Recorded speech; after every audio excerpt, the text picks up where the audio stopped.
Hi guys, welcome back to another cooking video. I just want to apologize that I haven't been making videos. It's been very busy and hectic for me lately for the last 6 months or so. However, today we're going to do slow cooker meatballs with mashed potatoes, adding cheese and a little bit of beefy onion mix to it. We're also going to be doing Red Lobster biscuits that's in a box. Really easy to make. So let's get started. Here I got 2 pounds of lean meat, ground beef. And here you can add any kind of meat. Do 2 different kinds of meats. I prefer to be just ground beef. I'm also going to be adding sharp cheddar to it. The shredded sharp cheddar. Roman and Parmesan cheese. A little bit of onion soup here. For the seasonings, I've got tenderizer to make the meat a little bit tender so it won't be so tough. A little bit of onion powder, bell Italian seasoning, garlic salt. I'm going to give it a little smoke flavor. The touch of cherry is a barbecue rub, but it gives it that wonderful smoky taste. I'm also going to be doing with this breadcrumbs, Italian breadcrumbs, with some salt and pepper mixture, with eggs, a couple of eggs, which is a combining agency. And then I'm going to be using, when I do the potatoes, add another onion mix into it. Beefy onion, not too much, so it'll make it salty, but just enough to give it that nice flavor along with some cheese. And then I'm going to be making Red Lobster Cheddar Bay biscuits mix. Love these things. Haven't eaten them in a while, so I'm excited about that. So let's get started with the meat. I'm going to add a little bit of tenderizer into the meat. Here, just give it that little tenderizing stuff to make it tender. Also got onion powder here. I'm going to add some of that to it. Now, what this is, you mix it all up and it gives it that great flavor. However, I've been told and I've learned that if I put the meat before making the meatballs back in the refrigerator for a couple of hours, it gives it that wonderful taste and very juicy and easier to work with. I'm also going to add this to it to give it that flavor. Not much. We don't need much of all the seasoning because we don't want to overpower our meat here. But you want enough because you have 2 pounds of meat. I'm also going to do the garlic salt. I'll just add that in there. Like so. Perfect.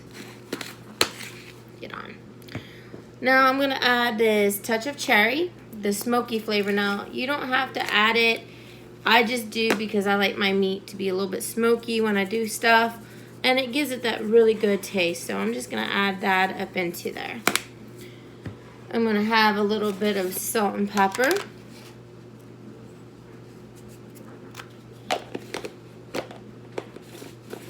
If my lid will go back on. Add the Parmesan cheese into the mix.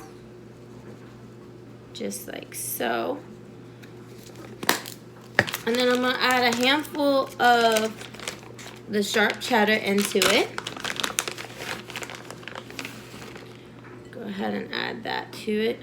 You don't want too much cheese in it to make it too cheesy either, but you want just enough to get that all combined and mixed in and get that wonderful cheesy flavor too. I'm also going to do the onion mix now. Now, it depends on how you want to do it. If you want to add all of it, if you want to add some of it. But onion soup is really salty, so I'm not going to use all of it. I just used half of it. And then now, I'm going to put you guys right here for a second. Sorry. I'm going to be adding the breadcrumbs to this. Like I said, you want to add enough seasoning for 2 pounds of meat. If you have 1 pound of meat, you want to half all that. So we're going to add a couple of eggs in here. So that's like for a well, if I open, there we go. It's a binding agent, which when you mix it all together, it helps the meat stick better. So we're gonna do that. Go ahead and get the meat in here like this. Now what I'm gonna do is, now you can mix it up with a spoon however you feel like doing it. I prefer using my hands, getting in there dirty. So let's just get in here and get dirty and mix this all up. Got beautiful seasonings in here. It smells really good. And I use gloves because you don't want all that meat on your hands and then keep washing your hands. But I sometimes like to wash my hands before I go barehanded too, because you want to feel the texture on how it is. And sometimes when you wear gloves, it doesn't give you that texture. You literally have to use your bare hands. But for safety reasons, I'm going to be very cautious. And it's easy to throw away afterwards, disposable. Yeah. It's kind of like making a meatloaf, but in ball form. Now, some people use spaghetti for meatballs. I am going to try something different. I'm going to be making these meatballs, but I'm going to be making them to where I'm using mashed potatoes. So basically, these meatballs are going to be a little big, but not too big, because you want them to cook thoroughly. So now that this is mixed and mixed really well in here, we're going to go ahead and get some saran wrap here. And I'm going to go ahead and put this in the refrigerator and let it set for a couple of hours before I start making the meat. So let me get some saran wrap here.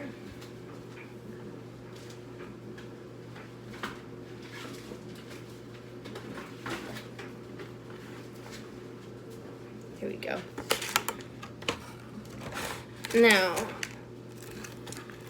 we're just gonna go ahead and cover this where it's nice and covered. That way, sorry, I'm being crazy here.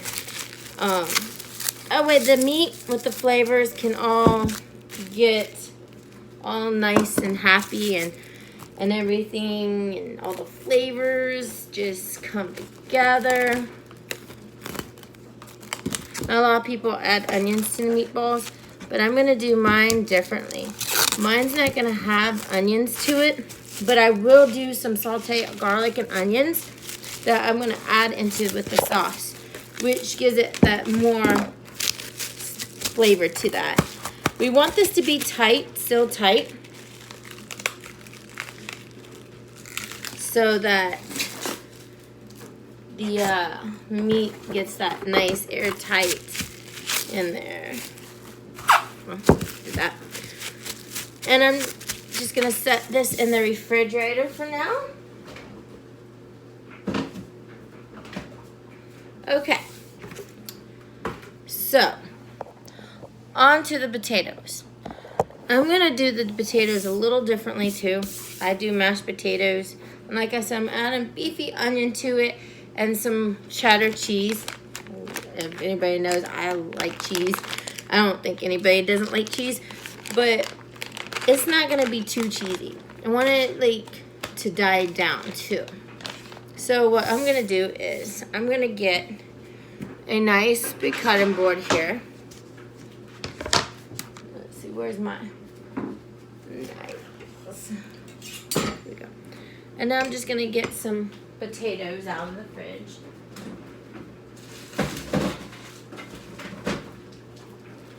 Now with potatoes, a lot of people peel them, a lot of people don't.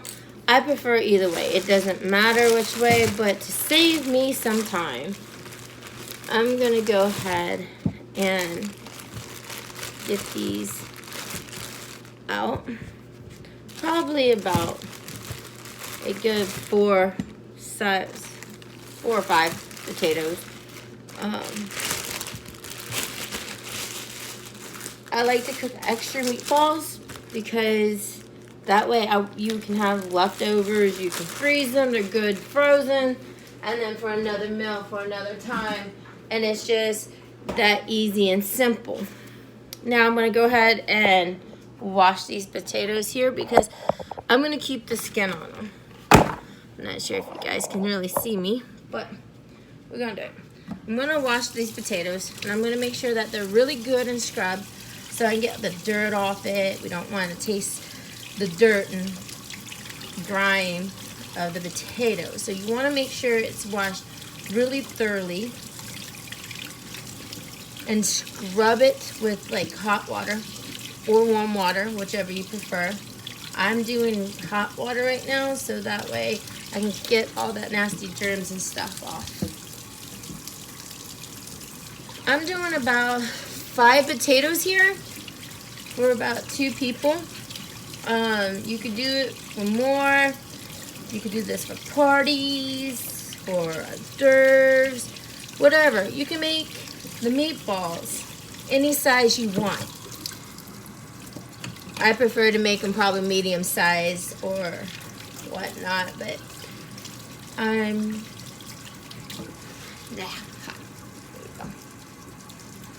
being crazy.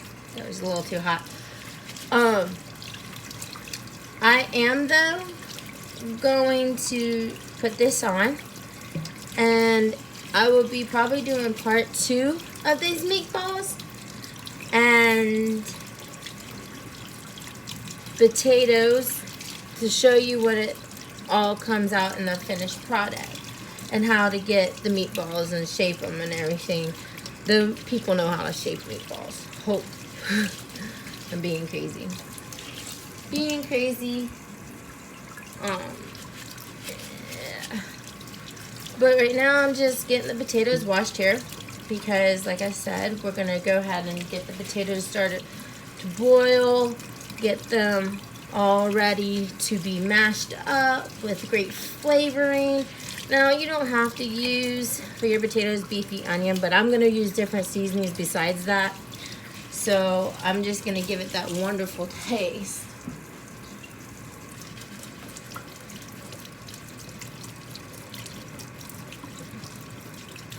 So let's just get all the grime off these potatoes.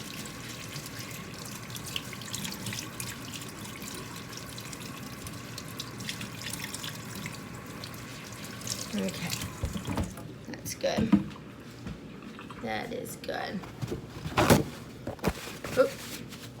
I didn't expect that to happen. Sorry guys, I'm moving you guys all the way around and across the board and stuff. It's nuts. I'm sorry. We're gonna just throw this trash away real quick.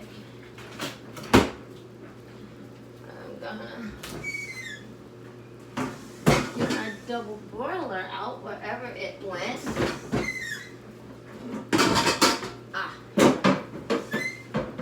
So for my potatoes, I'm using one of these. It's deep. I'm about to wash it out. That's nasty. Did not expect that to happen. I always wash out my pans. I have learned since I've been in cooking school, and I've done it here and there, but wash out your utensils and your pans before you use them because they collect dust. And when you cook the food, you cook with the dust in it. So, and that's just nasty. And I don't really want to be serving food that has dust or dirt or leftover grime in there. Or, you know. So, I'm washing this out. Really good. There we go.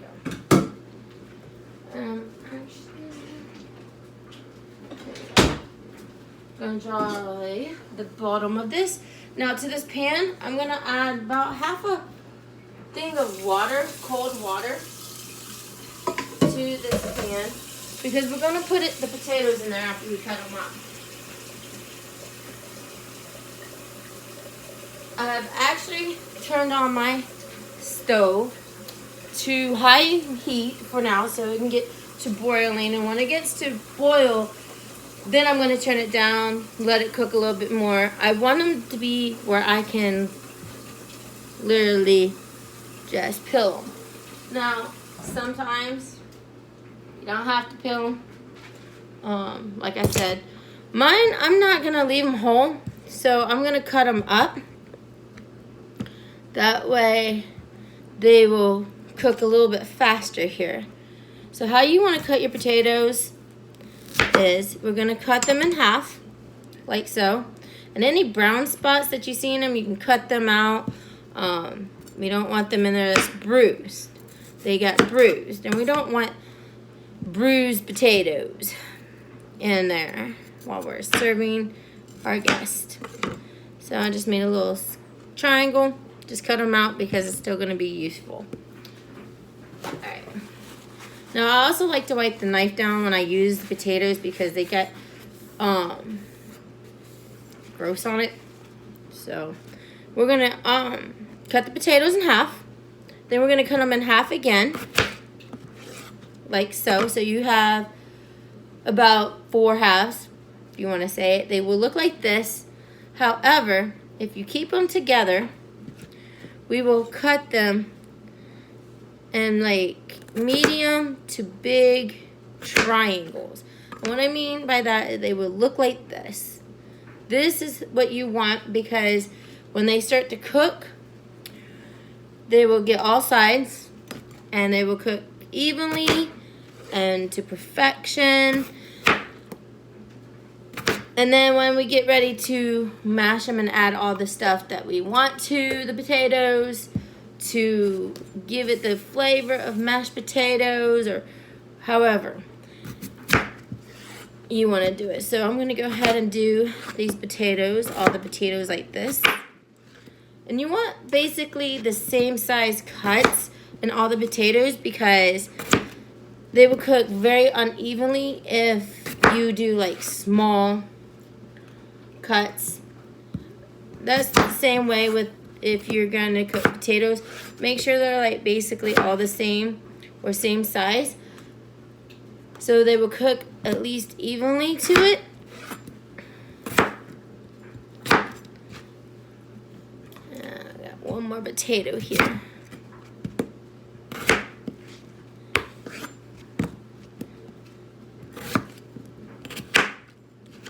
So we're gonna go ahead and just put these potatoes in the water. Now, since I have my stove heating up, I do have my pan over here, put my potatoes in because I'm gonna add some salt and so it will do its thing in there. Salt, a lot of people don't do that, but I do because it adds the helping of the cooking process. Salt is very good when you're cooking, but just make sure you don't overuse it because and things that you cook and meats and stuff, it can get a little salty. Now, for my spaghettis and stuff, I use salt in it and then I rinse it sometimes, but I learned not to rinse it either. So now we're gonna come over to the stove.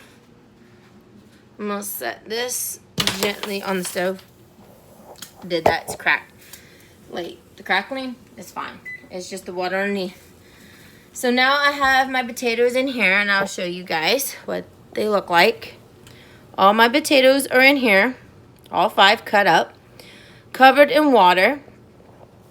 Now we're gonna add some pink salt to it because pink salt is a little bit more healthier to cook. Let me go ahead and sit you guys probably right here. Probably the light would do better. Well, there too. No. Trying to turn it where the light's not like washing me out so much. But that ain't helping. It ain't working. Sorry guys. I really do apologize for that. Not even any better. Okay. So we're just going to sit you right here. It'll do. So what I'm going to do is I'm going to go ahead and just do some pink salt in here. It also helps the cooking process. So you want to put as much, you don't want to put too much in here, but probably about 2 to 3 tablespoons of table salt, pink salt, whatever you want to add to it to help the cooking. If you don't add salt, you can add it. If you don't, that's fine too. However, mine is going to be cooking. I'm going to let it broil. I have it on high heat. As you can tell, it's on 7. I'm actually going to turn it down between 5 and 6. Let this thing start cooking. Bring it up to a boil. Put a lid on it. Let it cook. And get very tender for the potatoes. Now, that is done. Get a little bit of cleaning up here. So next, I will be showing you in the part 2 video of everything being put together, how I'm doing this, what's going in it, and doing the Red Lobster biscuits. So excited for this. So I'm actually going to use the rest of this for the biscuits instead. I'm going to use a different cheese for my potatoes because I don't have much cheddar cheese, sharp cheddar in here, and we need it for our biscuits. So until I get to part 2 of this video, have a great day and see you guys a little bit later. Love you guys. Bye.